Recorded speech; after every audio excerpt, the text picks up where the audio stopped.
For Pacifica Radio, I'm Scott Baba. Israel warned its public to take shelter after detecting missile launches from Iran early this morning. The launches came after 4 a.m. local time in Tehran, the time Iranian Foreign Minister Abbas Araghchi said Iran would stop its attacks if Israel ended their airstrikes. U.S. President Donald Trump said on social media yesterday that Israel and Iran have agreed to a, quote, complete and total ceasefire to be phased in over 24 hours. It is unclear yet how the latest development will impact possible ceasefire agreements. In a joint statement released today, 130 international charities, including Oxfam, Save the Children, and Amnesty, are urging the disbandment of the Israeli and U.S.-backed Gaza Humanitarian Foundation, or GHF, citing repeated chaos and deadly violence at GHF aid distribution sites. The organization said over 500 Palestinians have been killed while seeking aid since the GHF started operating in late May, following Israel's 3-month blockade of Gaza. Almost 4,000 people have been injured. The organization say Israeli forces and armed groups, quote, routinely open fire on Palestinians seeking aid.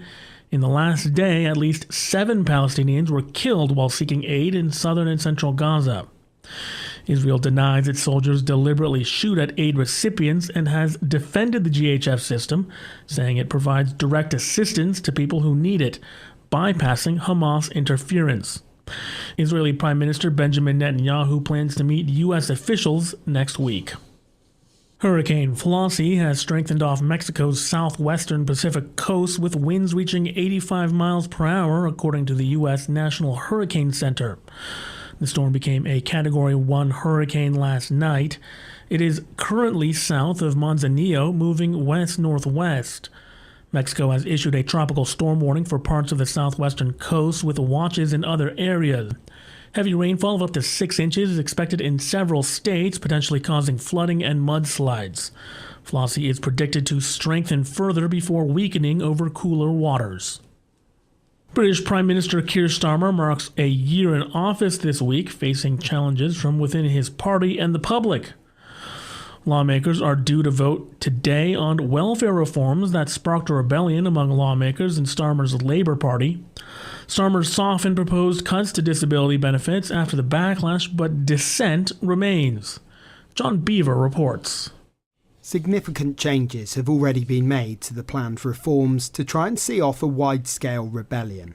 But despite those efforts to keep rebel MPs happy, the government still faces a challenge in getting their bill approved by Parliament. The Prime Minister himself is among those talking to backbench MPs to try and get them to support the changes to the welfare system. Opponents claim the bill could leave some disabled people without the support they need, but the government says the system needs urgent reform to stop it becoming unaffordable. The reformed bill would mean those who currently receive the personal independence payment will continue to do so, but tougher eligibility rules will be introduced for new recipients from November of next year. And that was John Beaver reporting. The winner of the New York City Democratic mayoral primary featuring progressive Zoran Mamdani and former Governor Andrew Cuomo is likely to be finalized today when the city's Board of Elections announces the next round of results. Julie Walker reports. On the night of the New York City Democratic primary for mayor, progressive upstart Zoran Mamdani claimed victory after former Governor Andrew Cuomo conceded. Tonight, we made history. Today, the City Board of Elections expected to release results of ranked choice voting, where New Yorkers listed their top 5 candidates for office. Mamdani, a 33-year-old Democratic socialist and member of the state assembly, was virtually unknown when he launched his campaign. Cuomo had been the presumed favorite of the Democratic primary and says he will decide his future after rankings are released. He can run as an independent. That's what current Mayor Eric Adams is doing since he was not part of the Democratic primary. Julie Walker, New York. Elon Musk and Donald Trump are clashing over the president's tax cuts and spending legislation. Musk criticized the proposed bill, calling it harmful to jobs and industries, and hinted at forming a new political party if it passes. Over the weekend, he posted on X vowing to oppose lawmakers supporting the bill.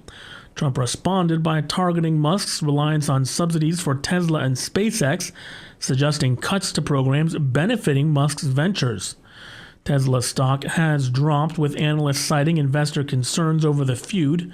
Musk's posts have garnered millions of views, intensifying the public and political tension between the two figures. I'm Scott Baba for Pacifica Radio.